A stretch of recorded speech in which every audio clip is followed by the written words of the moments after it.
Good morning, everyone. We're going to talk about the wisdom of silence, which is an irony in and of itself, which is very descriptive, actually, of what we're going to jump into today, because this is something that we can't really discuss and really learn about. It's something that's meant to be done and to have a realization around. I was tempted back in the first decade of the new millennium. There's something you can only say every 1,000 years. Back in the first decade of the new millennium, which is like around 2008 or 9 or somewhere in there, Swami Prabhupada was holding a Memorial Day interfaith meeting in Olima, and the subject was silence. And he had a panel discussion put together with various brahmacharis, swamis, and devotees, and he gave them each 10 minutes to discuss silence. And of course, as a joke, all of us always think about not saying anything. But there was a young devotee there named Josh who sat there and said nothing for 10 minutes. And at the end of the 10 minutes, he summarized by just saying, I want you to become aware of how uncomfortable you were with silence and to recount the different thoughts and processes that went on in your head. He said, those are the things to pay attention to. And indeed, that's where we're going with this lecture this morning. Swami Vivekananda said, or is purported to have said, in a book called his Eastern and Western, or Swami Vivekananda by his Eastern and Western disciples. He said, religion was never preached by planners. That great life fired with a burning passion for the highest, it became evident to the Western pilgrims that Vivekananda's planlessness was the result of knowledge, and that solitude and silence was the greatest medium of self-development. I wanted to start with that just because of the oddity of doing lectures and doing studies and in different intellectual preparations, really, and thinking that that is the medium for our realization, that this is somehow the way to know God, when in fact it may be counterproductive in an odd way to do it out of balance. Of course, all of it works together. Mother conjures her magic moksha for us in various ways and always gives it to us at that unsuspecting moment. And so we prepare for that in any way that we can, and some of the ways that we try are merely there to show us that they don't work. It's like figuring out a maze. You sometimes have to take that wrong turn as you go along. So in this lecture this morning, look for things that will take you outside of the intellect, that will take you outside of your sense of having control and knowing anything and being ready for anything. There's a lot of tidbits in here today. We've gathered from Ramana Maharshi, from Saint John of the Cross, from Ramakrishna, from the Zen Buddhists, from some American writers on wisdom, and we're just going to throw it all in your lap this morning. And hopefully, in that tangle, will be a gem, will be something for you that will really wake you up, as it were. I'm going to start with a Zen story called The Four Monks.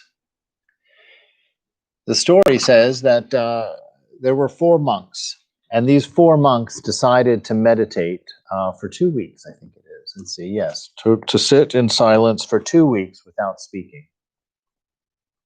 And by nightfall on the first day, the candle began to flicker, and it went out. The first monk said, "Oh no, the candle is out." The second monk said, are we not supposed to not talk? And then the third monk, "Why must you two always break the silence?" And finally, the fourth monk laughed and said, "Ha ha, I'm the only one who didn't speak."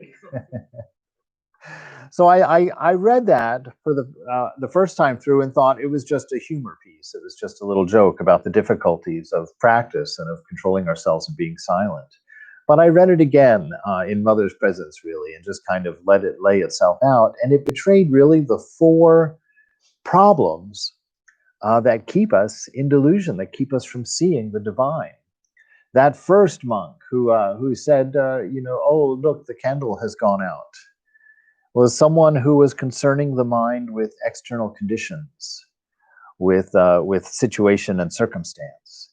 And that is one of the things that keeps our mind from finding silence, from finding realization. The second monk, when he says, aren't we supposed to not talk? He was a monk who was about the rules and regulations, the path, doing it the right way. It must be done this way. Isn't this the right way? Isn't that the right way? And we get caught up in that philosophical gyration, thinking that truth and realization will lie in our castle of philosophy, in our castle of understanding and knowledge. And so he got tripped up in that direction. The third monk who said, why must you two break the silence? He's the monk that gets caught in the faults of others, kind of looking around himself, the social situation that he's in, and lays his value on those things and compares himself in those ways. And the fourth monk that says, I'm the only one that didn't break the silence. That monk is that ego of the small self. When we find our greatness by our comparison and by our success or failures, when we look at our own efforts, we haven't surrendered everything to the feet of the beloved. And so we've got the four monks here and the four different conditions that are causing or preventing, causing our delusion, preventing our realization. How's that? And so I want to go through each one of these categories. The first three are kind of quick to cover and fairly straightforward. The one on ego and on the small self, I'm going to camp on because Sri Ramana Maharshi says some beautiful things and gives us some beautiful ideas that I would really like us to meditate on. So we're going to start with this idea of the senses, the conditions, the circumstances that we're in, the oh no, the candle is out crowd.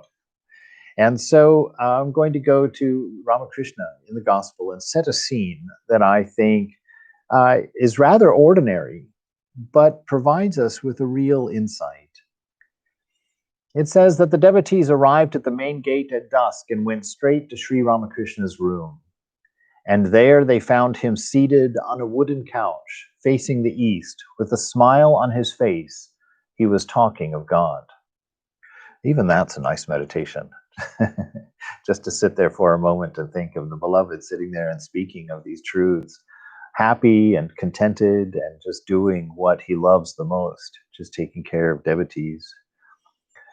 With a smile on his face, he was talking of God, the room full of people, everyone seated on the floor, drinking in his words in deep silence.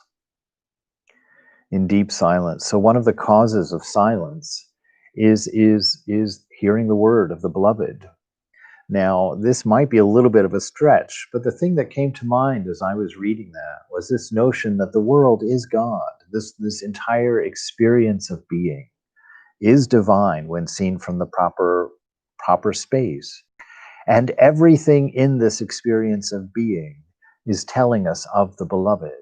It is God alone who is manifesting in all of these forms and all of these shapes and all of these conditions. It's the beloved alone that we interact with every day in everything that we do. And if we can place ourselves in the same frame of mind as the disciples in Sri Ramakrishna's room, listening to the word of the beloved, that we can sit there in this life in the same silence. It's the silence of an openness, a silence of receptiveness. There's no outgoing energy at all. Nobody's thinking about what they need to say, Hopefully, there might be one of those monks, one of the four monks we're talking about would have been sitting there thinking about what comment needed to be said, what question needed to be asked. There's always those devotees who will sit and listen to the Swami and be conjuring up exactly what they're going to be asking in the Q&A period. But in general, for us, in life, in the way that we live, to work on establishing this kind of relationship with being, that we're listening to the beloved. I like to talk in terms of dancing with the beloved, that everything that happens in the day is a dance step. You counter, you follow, you're the follower, God is the leader. So in the same sense, in Vrindavan, there are no men. The only man is Krishna. In that same sense, in our worldly life, we're all followers in this dance of life. And to cultivate that openness, that receptivity, to hear the beloved, to hear what's being said in our days and in our events. Sri Ramana Maharshi said something I'm very fond of repeating, and that is that all pain is a call for inquiry. Any discomfort is a call for study, not a study externally, but opening up the mind and saying, what is this? Exposing yourself in silence to the beloved, where the teaching happens, where the understandings happen, and where realization is.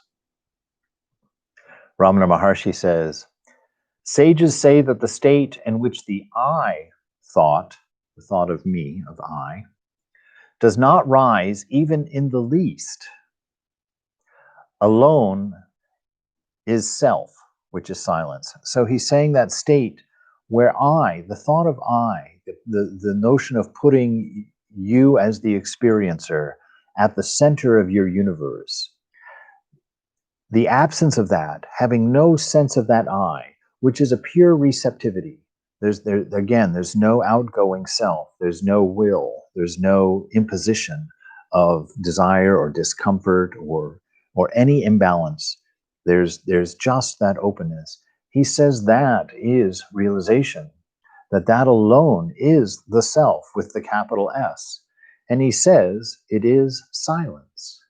So we're seeing that silence here is not an absence of something. It's the presence of everything simultaneously. And with no particular in the middle of it, no I in the middle of it, all of it is taken at once. All of it, all of it sings its song simultaneously. And because there is no particular center, there is no I of ego, there is no concern of the lower self, everything is heard, everything is understood. And the result is that divine bliss, that divine spontaneous dance of isness.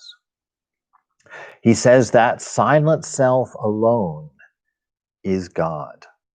Now, this is a huge pointer.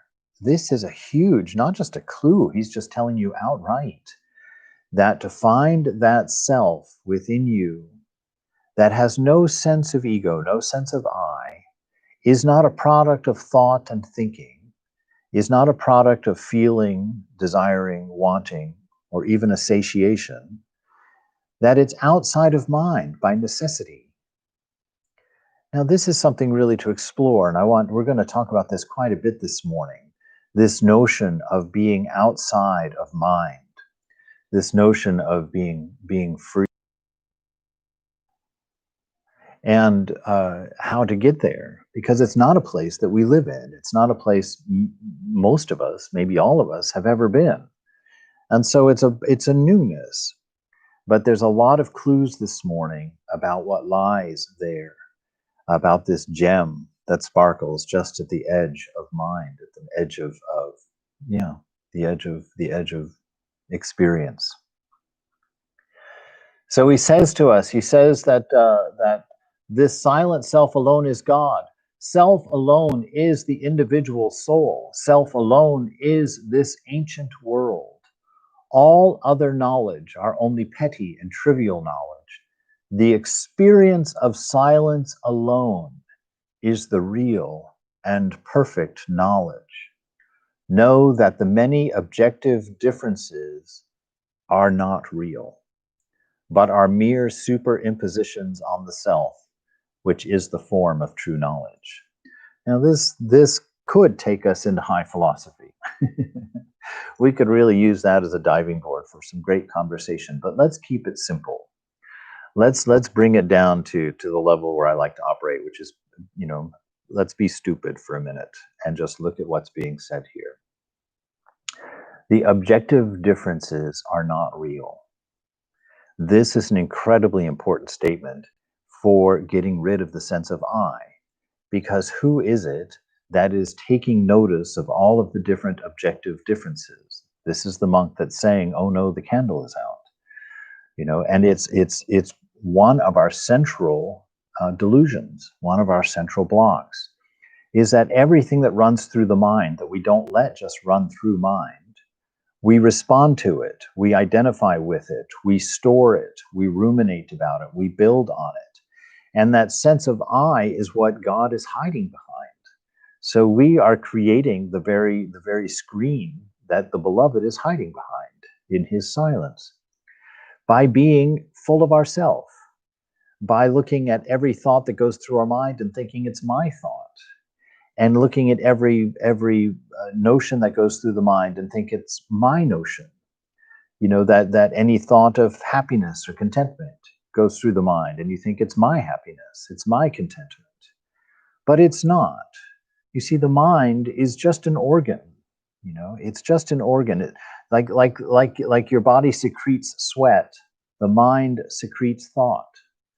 And it just gyrates. It is the wheel of samsara. It is your karma, actually. The mind is a cause and effect vehicle. It is the one that creates that idea, that creates that very notion of cause and effect. And it just keeps rolling. And every thought is a direct product of the thought before it. Now, why is that important to know? Because we have this notion that we are the thinker, that we're the ones doing the thinking, that this is my idea, these are my thoughts. But in fact, if that were true, you would be able to come up with an original thought that's unrelated to the previous thought.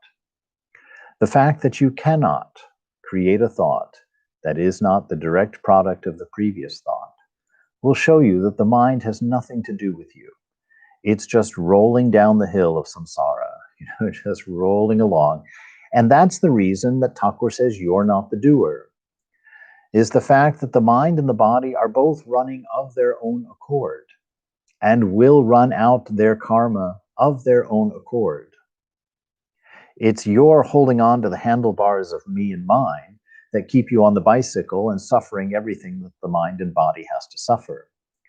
So Ramana Maharshi here is talking about getting off the bicycle, getting outside of mind and not owning any of it, not identifying with any of it. That any time a thought comes up, always keep it objective. When you feel discomfort, you don't feel discomfort. That's merely of the mind. Always remember there was a time when you were comfortable. And that shows you that these changing things go around. They just run their cycle. You find that independent space that's unaffected by these things. If it is, just knowing that it hasn't always been this way and that it will not always be this way. That's one fine way, because Thakur says that that kind of thinking breeds detachment anyway. And what is detachment? Detachment is exactly what we're talking about. It's detaching from the thoughts of your own mind, from the idea of your own will, from the idea of your own future, your own doing and undoing. It seems very esoteric until you sit quietly and begin to do this practice for a while. And it is astounding how beautiful the things are that arise when you practice your detachment.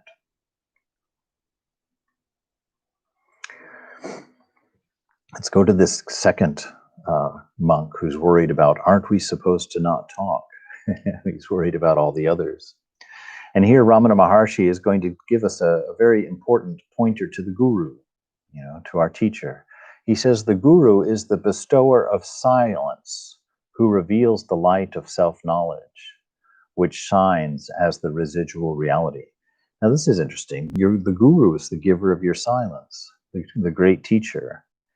And, if you have a worldly guru, certainly that person, or a manifested guru, a human guru, let's just keep it easy. If you've got somebody, that's your source of this silence. Go searching in the teachings for this silent space reserved within you. But this silent space that comes from the guru, that guru is also within you. And the point of becoming silent is to become completely receptive. And in the silence of your complete receptivity, the voice of the guru is clearly heard. Every step of the dance of your day is clearly understood. Every sense of pain that comes through the body and mind, the reason for it, is clearly understood. And it's always attachment. It's always an attachment of some kind that's causing that pain. So the guru is a very important piece of this. And to know that the guru is, in fact, your physical guru and also the inner guru, but that pretty much anything that you pay attention to with discrimination becomes your guru. You can learn from everything. We have examples in the scriptures of learning from birds and learning from trees and learning from water and learning from snakes and learning from scorpions. So the nature of God is full and pregnant in everything. And speaking out loudly, that's why Rama, when walking with Sita in the woods, has her pause and says, "Can you not hear the birds singing the ancient mantras?" And why Thakur, sitting on the banks of the Ganga, said, I heard very clearly the waves lapping on the shore were repeating those ancient mantras. See, these are realized souls who walk with God, who live in this divine state, and can hear the song celestial, the Bhagavad Gita, in every moment, in everything, in all of this. So he says it's the guru who reveals this light of self-knowledge which shines as the residual reality. Spoken words are of no use whatsoever if the eyes of the guru meet the eyes of the disciple. All right. So this is that direct connection with the guru here. But what's even more interesting is that the fact that spoken words are of no use whatsoever, in that connection. Once you've connected with the guru, once you've got that relationship with the guru, the Swami Damodarananda, who used to live at Ramana Maharshi's ashram for a couple of years. I've shared this a few times because it was quite striking to me that he, as a young brahmachari, he said in his quiet times in his studies, he would write up a list of questions in order to take to his darshan with Ramana Maharshi, to take and ask him, for the answers to these questions. And he says, without fail, every time he would walk into the presence of Ramana Maharshi, his list of questions seemed ridiculous. It just seemed so trivial, so unimportant, that the atmosphere, the sense of stillness was such a great teacher for him, was giving him everything that he was looking for in the answers to questions without having to answer the questions. And those kinds of pointers, those little stories, they're very important for us, that in reading the scriptures, there's something beyond just what they're saying. There's something happening that you're being invited to that has nothing to do with the thoughts and concepts and constructs that are arising in your study. That your study perhaps is much more about a communion. That your study of the scriptures, that you opening your mind to learning, is much more about a communion with the beloved. That it's much more about a presence of the divine in that moment. And that hearing those words, it's not so much the words and the philosophies and the concepts, but the resonance with that silent self that is trying to get your attention without moving. That this time, that in your studies, that there's much more going on than learning things, learning stuff, that it's about communion and being in the presence of the divine.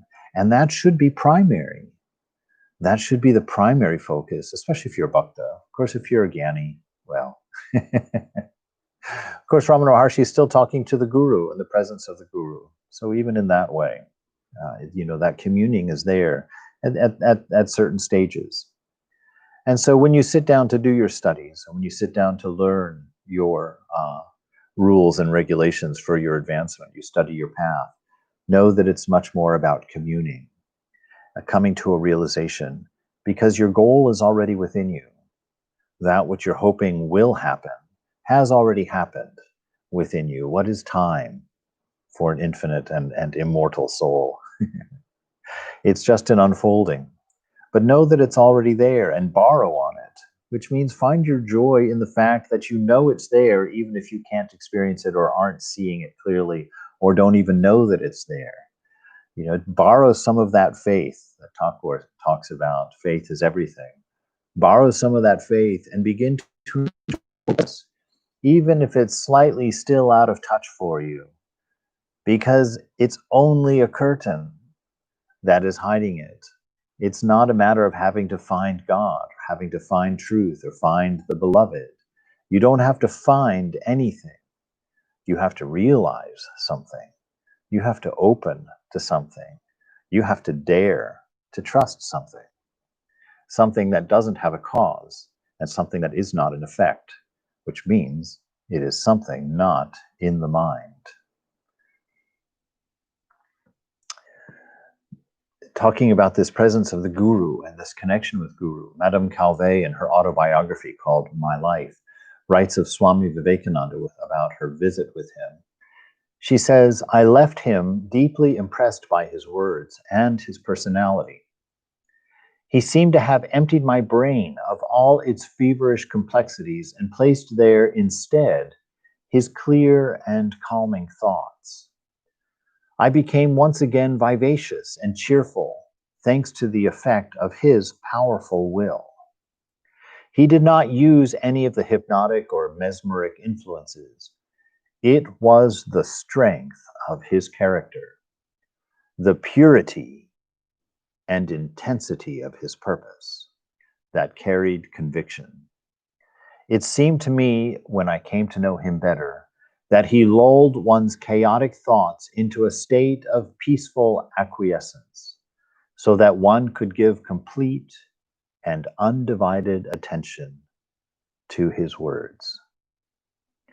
You're seeing a theme here a little bit. Being in the presence of these greats always brings that complete and undivided attention to the word, right? And so this silence is everything about receptivity, about that openness that's so complete that there is no expression of I within it. And this right now in my mind, I'm just playing with that idea in the Gospel of John about Jesus. In the beginning was the Word, and the Word became flesh and dwelt among us. And he goes on to say that nothing is created independent of word. This vibration of logos, this vibration of isness, as it were, the manifestation, the power manifestation of God. So there, once again, we are living in word. We are living in the vibration of God expressed, of God manifest.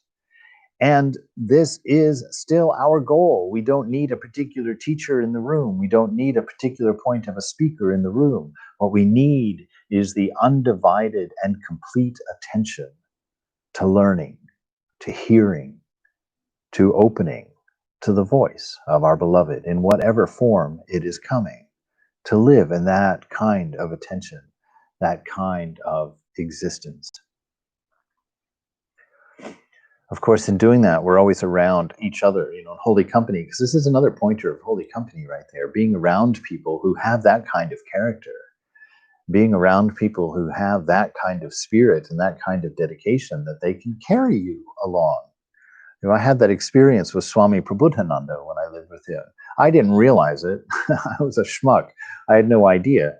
But I always noticed that when Swami would go away from the monastery for 5 or 6 weeks, like when he would visit India, that suddenly spiritual life became much more difficult, that the discipline necessary for living alone in an empty building all day long became much more difficult, when he was there. And it wasn't just because there was somebody else in the building, because when Swami Prabodhananda was there, he wasn't in the building. He was always over in the temple usually. And so there is a reality to holy company being quite a divine force to push us along. If we're in that state of receptivity and thinking of the beloved and looking for the beloved in each other and seeing the beloved in each other, that's wonderful. But when we start seeing each other as individuals and we start competing with each other, we start keeping track of each other, then we're falling into this next situation with the young monk who says, "Why must you two break the silence all the time?" When we start looking at each other, these are the things that draw us out of that silence. And what is it really? It's not just looking at other people's thoughts. That's just kind of the symptom of the sickness. Again, he's returning to a central sickness here, which is that sense of I, because it's that sense of I that's constantly comparing and contrasting with everyone else, that it's always getting in the way. And Socrates has a great story that got told in his writings about how to criticize someone properly. And he's got 3 measurements for whether the criticism of what you're saying should be said or not. And I'm going to read that because it's just a wonderful way of following through with what Mother says, not to see each other's faults, which we'll get to in a minute. But he says, in ancient Greece, Socrates was widely lauded for his wisdom. And one day the great philosopher came upon an acquaintance who ran up to him excitedly and said, Socrates, do you know what I just heard about one of your students? Wait a moment, Socrates replied. Before you tell me, I'd like you to pass a little test. It is called the test of the 3. Now, I would write this down. If you are ever in a mind to gossip about someone, or to share something about someone, or to talk about someone, run these 3 tests through your mind before you do it. It's called the test of 3. The test of 3, that's correct, Socrates continued. Before you talk to me about my student, let's take a moment to test what you're going to say. The first test is truth. Have you made absolutely sure that what you are about to tell me is true? No, the man replied, I actually just heard it from someone else. So he didn't know if it was actually true. So that's the first test. Is what you're about to say true? Or is it just hearsay or suspicion, on your part? Or are you just delighting in possibly seeing something wrong in someone else? So is it true? All right, says Socrates. So you failed. The first test is no. So you don't really know if it's true or not. Now let's try the second test, the test of goodness. Is what you are about to tell me about my student something good? No, on the contrary. So Socrates continued, you want to tell me something bad about him, even though you are not certain that it's true. The man shrugged, a little embarrassed, as these things are. So that's the second one. Is what you're about to say a good thing? Is it good? An unkind truth need not be spoken, Holy Mother says. So this is a thing here. And this all is going to be pointing back at really the sense of I, that ego inside, that would cause you to want to say something that you're not entirely sure is true, and that may not possibly be good. This is how discrimination. This is how that discernment happens, by asking yourself questions and poking at things that occur to the mind. Socrates continued, you may still pass, though, because there is a third test, the filter of usefulness. Is what you want to tell me about my student going to be useful to me? No, not really. Well, concluded Socrates, if you want to tell me this, if what you want to tell me is neither true, nor good, nor even useful, why bother to tell me anything like that at all? The man was defeated and ashamed and walked away. So this is one way of dealing with that sense of ego, because we're working at different levels. The idea is to step outside of mind, or to burrow under mind, as I like to think about it. But we're all at different places, and that's a very difficult thing to do when you're fully identified with your thoughts, when you can't even imagine not existing without your thoughts, when that just seems like that would be blah, there'd be nothing there, it'd be stupid dullness. Of course, that's not the case, because all of the greats have lived in that space and are remembered even still for it. But if you're caught in your thoughts, this is the beginning of discernment. Run these things through. And it doesn't just have to be gossip that you're talking to somebody about. If it's a thought that runs through your mind, even about yourself, run the same 3 tests on it before you tuck it into your belt and take it on as a part of you. Because that's how personality forms. Personality forms is when we grab a thought and we hold on to it and tuck it into our belt, and we refer to that thought again and again and again to measure other thoughts. That's where personality comes from. It's completely make-believe. It's completely a construct. And it's not necessarily unique, even. It's personality really is a sickness. It's a disease. As much as we like them, we love them. We love our personalities and ourselves. But they form because we take these little thoughts that we've identified with and we've tucked them in our belt, and they become sort of our measuring stick for other thoughts. And as that becomes more and more complex, we become more and more of a calculating person and less authentic, less and less in touch. And so when you are thinking about something, always think you can ask these three questions. First, is this true? You know, that thought of insecurity, oh, I just saw that brother do that, and I think he was talking about me, and I saw that laugh. They were laughing at me. So you sit there and you think, okay, well, wait, let's back up. Did I hear what they said? Do I know what they were laughing about? What part of that is real and what part of that is projection? Is it true? So test that first when you grab a thought in your mind. Is this true? Is it real? And then the second one, is it goodness? Is it a positive thought? Is it helpful? The third one, useful. Can you change? Can you grow from this? Can you learn from this? Can something beautiful be created out of this? So anytime in your thinking, use these as one of your ways of discerning. Is it true? Is it good? And is it helpful? Because that will help you in dismantling the web that you're creating, that you're caught in, the web of thinking, the addiction to thought that all of us suffer through. This idea of comparing and talking about others, we know that it's something we shouldn't do.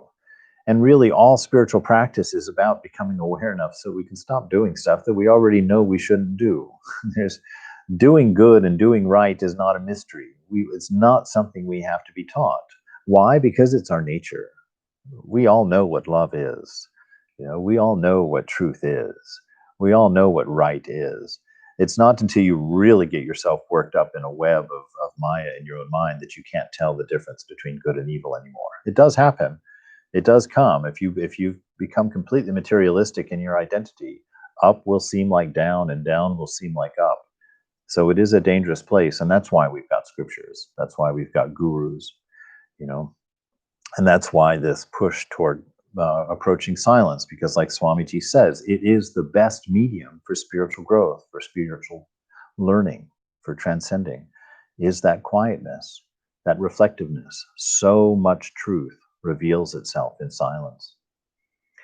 So Jesus says, he's telling a parable. He says, why do you look at that speck of sawdust that's in your brother's eye and don't pay any attention to the plank that's in your own eye? That's one of the things that I had to learn early on. Holy Mother said too that she had to struggle when she was younger about seeing other people's faults. It's part of being egotistical. You start seeing what everybody else is doing that's wrong. And the thing about it, it's very odd, because we tend to, the things that we really hate in others tend to be the things that we hate in ourselves. And it's our reaction, it's our chance to express that hatred toward that outside person as a means of expressing an inner feeling or an inner thought. And so Jesus is saying, look, and Holy Mother, of course, also says, pay attention to your own thoughts, your own planks, your own motes in your eye, as it were, those things that are obstructing your vision. This is where the battle is happening inside here. And that's why for that first monk, the teaching is that all of these the objective world is unimportant. In the sense that there's nothing to get worried about. There's nothing to be filled with anxiety about. It's all a conjuration of thought, a dream, as it were, the sages say to us. So let it go in that sense. And when you're starting to focus on other people's thoughts, turn that eye inward again, because that's where we're seeking for the beloved, is inward. Go inward and say, is this true? Do I do this? That's the first question. This person is falling asleep during his meditation, and I'm getting all bent out of shape about it. I had that experience, actually. I've shared that before. In my younger days of brahmachari, we had a brand new brahmachari, and I was used to sitting in the shrine for my morning meditation alone. So I quite enjoyed being in there alone, and being very quiet and having a nice place to myself. And suddenly I had to share it with this young guy. He was about 10 years younger than me. And I remember he would he would shift constantly. He could never get comfortable. So he was constantly adjusting his shawl, or how he was sitting, or changing his leg arrangement, or moving about. And I was sitting there just, getting so worked up about it and just so annoyed by him. And, you know, as was my custom, thank goodness, because I got some teaching that way, was to go to Mother in my mind and be like, Mother, I'm like pointing at this guy, like, what is up with that? why is he being so restless? And sitting there, anytime you talk to the beloved like that, anytime that you put things into the light of awareness, because that's what you're doing, a truth will come out of it. And I remember Mother, or feeling, I attribute it to Mother. You can say anything you want, but I attributed it. The idea came to my mind: how many people do you think are meditating in this room, my child? She says, there are not two. There's only one. And that one is here on my invitation. And I really thought about that. It changed everything. I tried to think of he and I being the same person. And that same person was invited into the shrine by the Mother. And that completely undid that sense of judgment that I felt toward him. I like the first questioner, the guy who had the juicy gossip for Socrates. I was a little bit ashamed at the end of it. I realized, wow, here I am, only by grace, only by the kindness of the beloved am I able to sit in the presence of the dear one. And here I am begrudging someone else that struggle, judging someone else in that struggle. So that's the first question, sit there in the light of awareness, sit there with your beloved in mind, and say what you're thinking and see how it sounds. Sit in the presence of the divine and give your opinion about another and see how it sounds. See how it resonates inside. And you'll quickly find out that thoughts about others are none of your business unless they're inspired by love alone. Unless they're inspired by love alone. So why do you look at that speck of dust in your brother's eye and don't pay any attention to the mess in your own eye?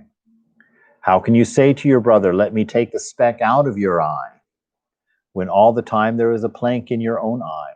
You hypocrite, first take the plank out of your own eye, and then you will see clearly to remove the speck from your brother's eye. So this is nice in a way that it puts your growth in the sense of service. Swamiji says the highest service that a man or woman can give to this world is their own realization. To sit there and do your practice is one of the greatest forms of service that you can give to the world. So even if you're not able or don't have the opportunity to go out and build hospitals or to, feed homeless people, you should feel no less great about taking time to work on that inner self, to letting that inner light shine in you, because that is where the change happens. As Gandhi says, be the change that you want to see in the world. So go inward. In Raja Yoga, Vivekananda says, the yogi wants to go beyond the senses. All right, think about what that means in terms of what we're talking about. Go beyond the senses. That means sit outside of them. Stop giving them so much importance. Whether you're hungry or you're cold or you're happy or you're sad or you're up or you're down or you're tired or you're energetic, go beyond that. When those things come into the mind, set them aside. Just be like, so what? Is that really that important? He says the yogi wants to go beyond the senses. Therefore, intellect is of no use to him. All right, that's Vivekananda telling us that to a yogi, the intellect is of no use. That's something that makes us very uncomfortable, that idea. But here he's saying it. He says, the yogi wants to go beyond the senses, therefore intellect is of no use to him. He is certain of this. Make us even more uncomfortable. He's absolutely certain that the intellect is of no use to him. Take that statement and let it kind of run alongside of a lot of what we think is important. It will do a lot for combing the mind, as it were, for straightening out the tangles. All right.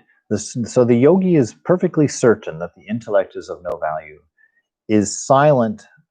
He is certain of this, and therefore is silent. Okay, that's stillness, stopping the thought and the wondering, the building of thought castles. He says, therefore, he is silent and does not argue. Just doesn't argue. It's just not a big deal. Well, might be true, might not be true. Oh, that's a good point or a bad point. You know, you step outside of it, because if you argue, if you get involved with thinking, with the mind, you're on a ride. You've stepped onto the skateboard, as it were, and you're just going to go riding from one thought to the next, from one argument to the next, from one thing to the next. And in the end, you're not going to be anywhere different than where you are now. Your mind will be just as noisy, your pain will be just as much, and your confusion will exist to the same extent. You know, we're looking to go beyond, not to figure it all out, to go beyond the intellect, to go beyond the mind, to go beyond thinking. Every argument throws his mind out of balance. So it's a warning to you. To get involved in an argument just gets you out of balance, and doesn't it? You don't even need someone to tell you that that's true. That's utterly true. You get all worked up about something and it's over. There's just weirdness. Whether you feel good or bad about the argument, whether you think you won or not, incidentally, nobody wins. Arguments are just sparring between two egos. And when two egos spar, both egos just get stronger. There's no benefit to it. And so this notion, if you get involved in this kind of mental gyration, it's just going to spin. You're going to be on a stationary bicycle. Every argument throws his mind out of balance, creates a disturbance in the chitta, in his mind, in his sense of being. And a disturbance is a drawback. This disturbance is no good. Why? Because it's where the beloved's hiding. He's behind that disturbance that you've invited into your mind. Argumentations and searchings of the reasons are only by the way. All right. You know, they're by the way. they're nice as you're passing. No need. So this argumentation and the searchings of the reason. You know, why is this like this? Why is this like that? I remember early on when I was suffering with depression and I was going to a particular therapist. That particular therapist was very much into trying to find the source, you know, to go down, where is that thought coming from? Where is that thought coming from? And I was sharing that one day at lunch with Swami Prabhupada. And he told me very frankly, he says, oh, see, be careful. That is an endless query. For every reason you find, the mind will make up a new reason behind that. There is no resolution there. And so this is that instruction in the same way. Don't get caught up in searching for the reasons and the whys. Don't get caught up in building these philosophical castles and thinking that realization has something to do with what you know. Because know in your mind, big distinction, because there's something that you know that's beyond your mind. That's your existence, that's your being, that's the fact that you exist, as Descartes found out, that I am that is there. He says, argumentations and searchings of the reason are only by the way. There are much higher things beyond them. The whole of life is not for schoolboy fights and debating societies. So that's not what it's about. So often we'll sit in a class on a scripture and we'll sit there and want to know about the nuances of Nirvikalpa Samadhi. Okay. I mean, it's better than sitting there and thinking about, burning your neighbor's house down. But it's by the way, first of all, get to the edge of Nirvikalpa Samadhi and then worry about the nuances. Come back and tell the rest of us about it. But that's not the point of these classes. Once again, it's not a matter of collecting knowledge. When you lay down to die, that knowledge is going to rot in the grave with your brain. I mean, it's just going to go. What's going to remain is the vector, of heart, the vector of being that you represented in that sense. So when you're even in a class, might I dare to suggest that it's not so much about what's being learned as much as it is about the communion again, about the being in the center of holy company, about hearing words of the beloved, parts of the song of the beloved. And that opening to hearing, that opening to learning, that opening to the voice of God, as it were, is more the point than anything that's actually being said. The Swami Prabhupada also taught me that long ago. When I was first reading some of the scriptures, and you'll read sometimes in there things that it says happen that you find unbelievable. Like, really? Is that true? And I would get caught up in that, because I was wanted to be scientifically and logically oriented. And Swami Prabhupada says, see, that is not how scripture and mythology is read. He said, it's like pouring water through your soul. He says, pour the myth, pour the story, pour the parable through your mind. Don't pay attention to so much what it's saying at the time. Pour it through the mind, and then reflect on the residue. What is left after the story has been told? What is the feeling of the heart? What is the notion of the mind after the story has been heard? That's how we read scripture. That's how we read mythology. That's how we learn. It's like that. We're not looking at particular things. We're looking at being. We're looking at clarity. We're looking through something, not at something. He says, so this argument throws the mind out of balance, creates disturbance in the chitta, and the disturbance is a drawback. Argumentations and searchings of the reason are only by the way. There are much greater things beyond them. It's not for schoolboy fights and debating societies. And here it is. This is his summary. Surrendering the fruits of the work to God is to take ourselves neither credit nor blame, but to give up both to the Lord and to be at peace. All right. It's again that letting go, not getting caught up. And this idea of the surrendering of works to God, it's surrendering everything to God, because a work is anything that's initiated by your ego. It's anything that you take responsibility for doing. And anything that you take responsibility for doing, you surrender it immediately. Why? Because the notion of being the doer is your problem. So you surrender it as fast as you can. Why? So that it doesn't become a part of your personality, which is blocking your view of God. It doesn't become a part of what you feel your destiny is. It doesn't become a part of what you think your karma is. And so it doesn't continue your delusion, your loss of understanding. Surrender it to God. That will prevent you from creating greater ego, an ego that's proud of what it's done, or an ego that's ashamed of what it's done. It prevents that. You lay it down immediately. If you can't not do it to begin with, if you can't undermine that sense of doing immediately, then at least what you do as an offering of love. So you do it carefully, you do it meticulously, you do it with full presence. Why? Because that keeps the mind focused. That keeps your problems at one at a time instead of 10 at a time.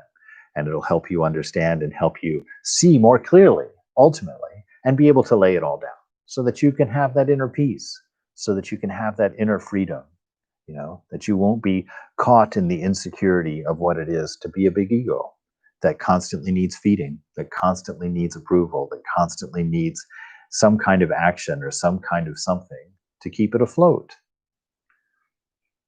Surrendering the fruits of work to God is to take ourselves neither credit nor blame, but to give up both to the Lord and be at peace. Surrender. That's letting go of everything. We're going to jump now into the poor young monk who said, I'm the only one that didn't speak, who thought in his failing that he was doing a great thing. There's a story out of a book called Out of Solitude by Henry Nouwen. And he tells this story. I liked it. It was interesting to me in the sense that it kind of cross-cut a lot of things that I think about myself. The story goes, a carpenter and his apprentice were walking together through a large forest.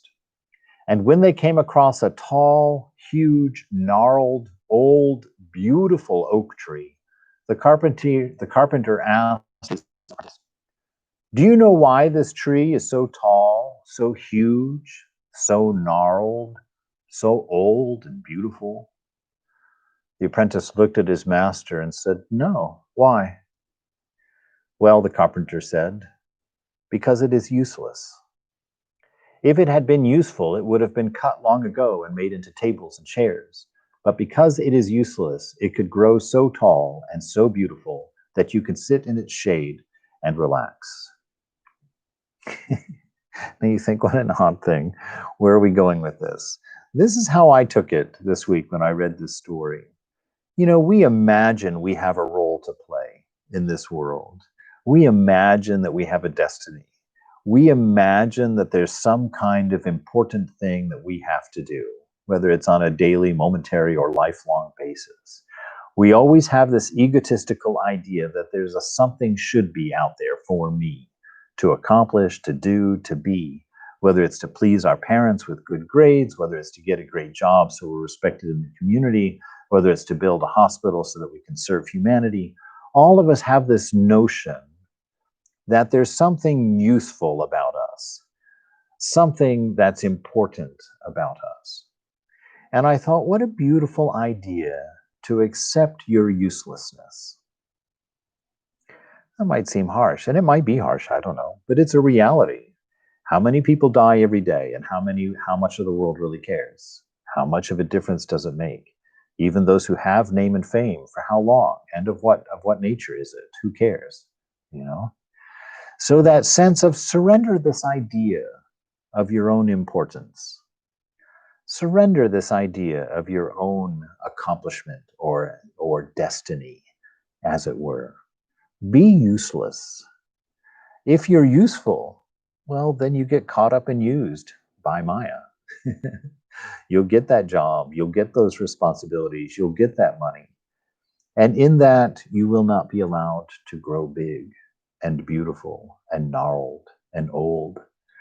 In that sense, that when I was in India in 1999, and I met 5 people that I have never met anyone like in my life before, 5 monks, and I told my best friend Philip at the time, I says, never in my life have I been inspired to be old. But I tell you, on this trip, I have found 5 people that inspired me to be old. People who had become large and gnarled and beautiful, and I could sit in their presence, the shade of their being, and touch something, experience something that I had never seen before in my life. Never seen before in my life.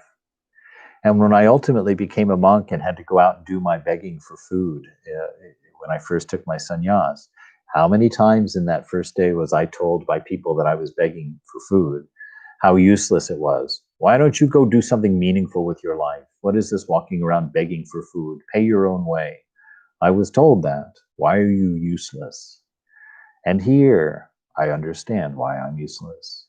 By the grace of God, that useless person may manifest this love, may manifest this sweetness, may grow old and gnarled and provide shade and peace for someone passing along that way. So let go of your sense of reason, your sense of greatness, the sense of some big accomplishment that you have to do, your contribution to the world. Be willing to be useless. And in that uselessness, surrender. Surrender. Let go of the thoughts, let go of the personality, let go of the imaginations, let go of the ideation, and understand that it's about communion. It's about living in the middle of God. It's about existing in the beloved, surrounding you, filling you, through you, of you, over you, by you, in you. Become aware. Open all the doors. Don't obey any prompting of the ego. to make anything outgoing. Listen. Be enraptured by the voice of Thakur in his room, teaching you by your moment, teaching you now, in this moment, showing you himself in 1,000 myriads of ways. Know that that's the purpose of life. That's the reason that you're here, not some big machination of thought and effort, but an openness to the love that is your greatest asset, your very nature. St. John, in his complete works, I'm going to do a lot of reading here, these two paragraphs, they go together. He says, "What more do you want, O soul? And what else do you search for outside, when within yourself you possess your riches? Within yourself you possess your delights, your satisfaction, your fullness, your kingdom, your beloved whom you desire and seek." You see, that's the big realization at the end. Hafiz has a poem where he says, "Oh, beloved, do you not know that every desire of your body is holy? Every desire of your body is holy. Every desire of your body is holy."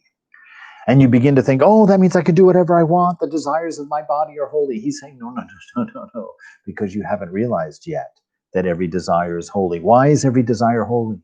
Because the only thing that you want is the beloved. Though you may have confused him with 1,000,000 different objects and reflections in this universe, all of them you will one day realize were contained in his name, in his presence, in that beloved.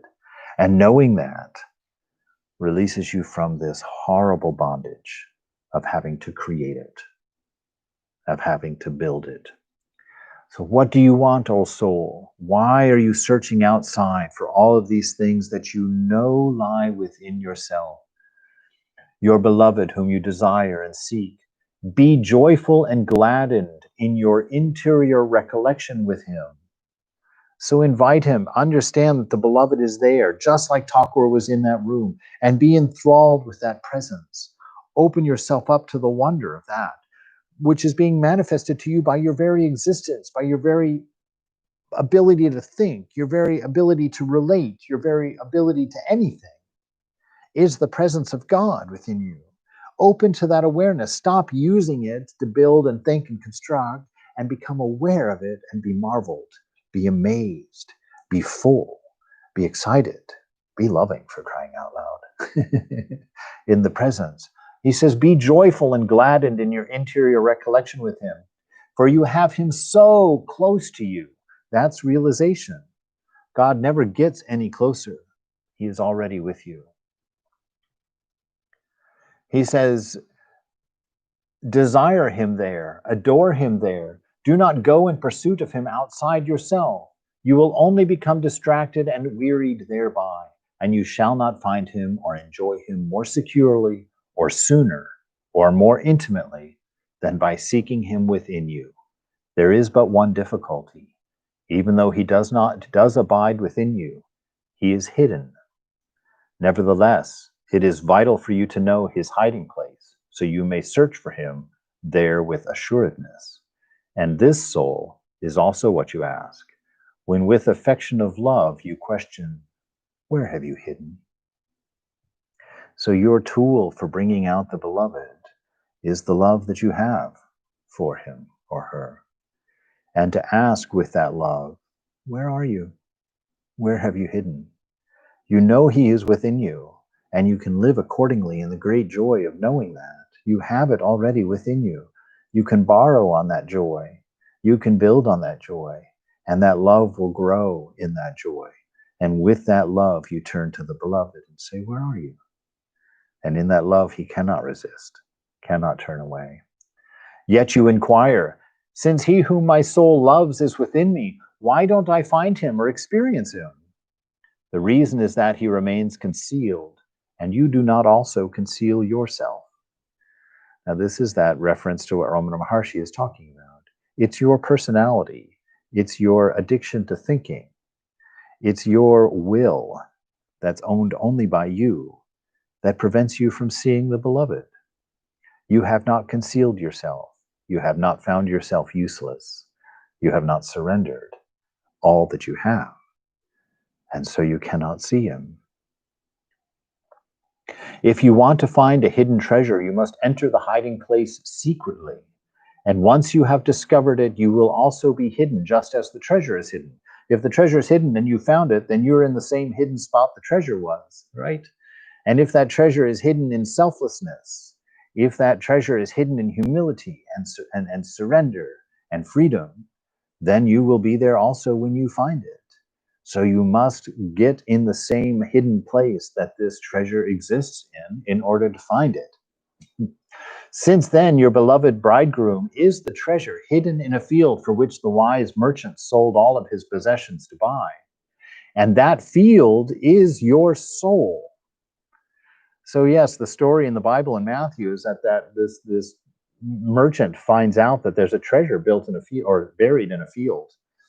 And he's the only one that knows. And so he goes immediately and just sells everything he has and goes and buys that field so that he can have that treasure.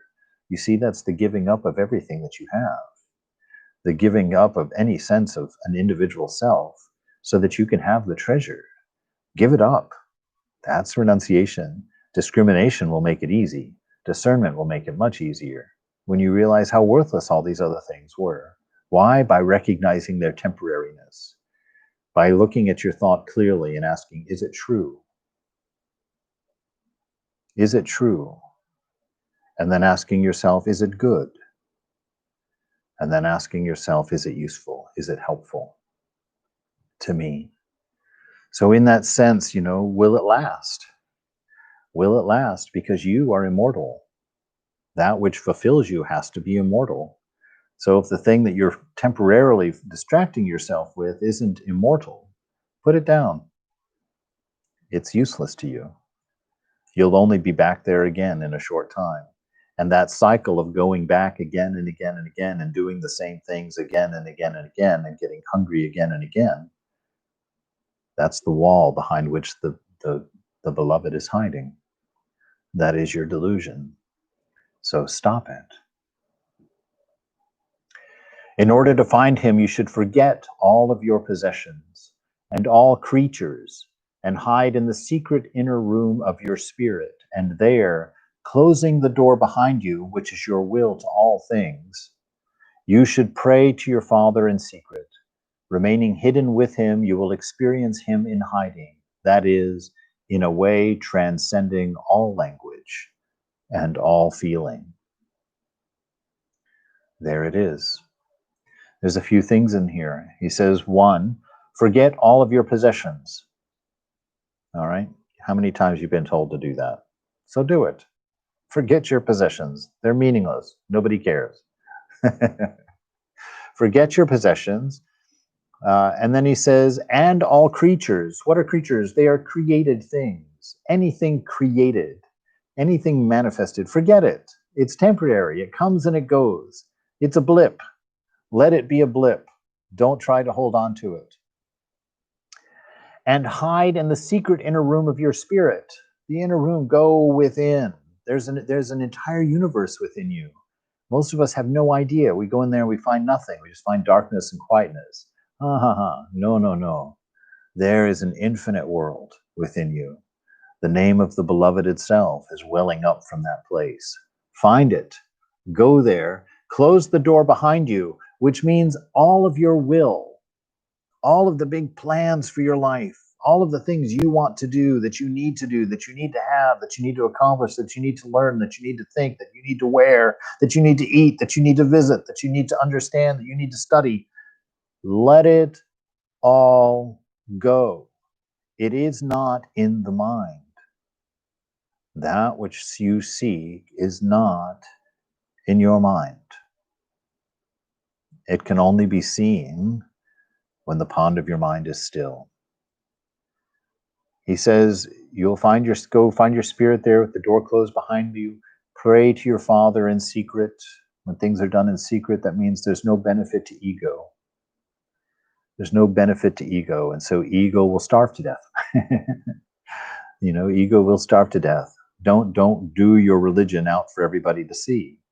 If you do your meditations and your practices out there for everybody to see, you'll find satisfaction in them.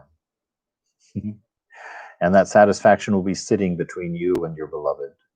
You won't be able to see him. Remaining hidden with him in absolute humility, in absolute receptivity, that's how you remain hidden with the beloved. You will experience him in hiding. In hiding what? Free of ego, free of will, free of karma. That being independent and away from everything, and yet in the middle of everything. In a way, transcending all language. Okay? To transcend all language, you have to get out of mind. Mind only works with language, only works relationally. You have to get out of there. And all feeling, that's body. You have to go beyond it. And if you don't know what that means, sit down and think about it. Sit there and look as a third party at the experience of having a body and mind. Separate yourself out from both of them and find the love that is within you, that is you. Find that intelligence that is you before it discerns what's in the mind. Experience it, and it can only be experienced by opening to it. It's not a thing, it's you. So it can't be handled, it can't be looked at, it can't be analyzed. It can only be received. That absolute vacancy of self, that openness, getting rid of your own will. To attain liberation, the door to which is silence, the ego that arises as a separate I should be completely dissolved, completely destroyed. It's in the words of Ramana Maharshi. I'm going to end here with a poem, and this is by Swami Vivekananda. It's called Peace, if you want to look it up. This contains everything we've talked about in poetic language, which is great for meditation. Behold, it comes in might, the power that is not power, the light that is in darkness, the shade in dazzling light. It is joy that never spoke, and grief unfelt, profound, immortal life unlived, eternal death unmourned. It is not joy nor sorrow, but that which is in between. It is not night nor morrow, but that which joins them in. It is sweet rest in music and pause in sacred art. The silence between speaking, between two fits of passion. It is the calm of heart. It is beauty never seen and love that stands alone. It is song that lives unsung and knowledge never known. It is death between two lives and lull between two storms, the void whence rose creation, and that where it returns. To it the teardrop goes, to spread the smiling form. It is the goal of life, and peace, its only home.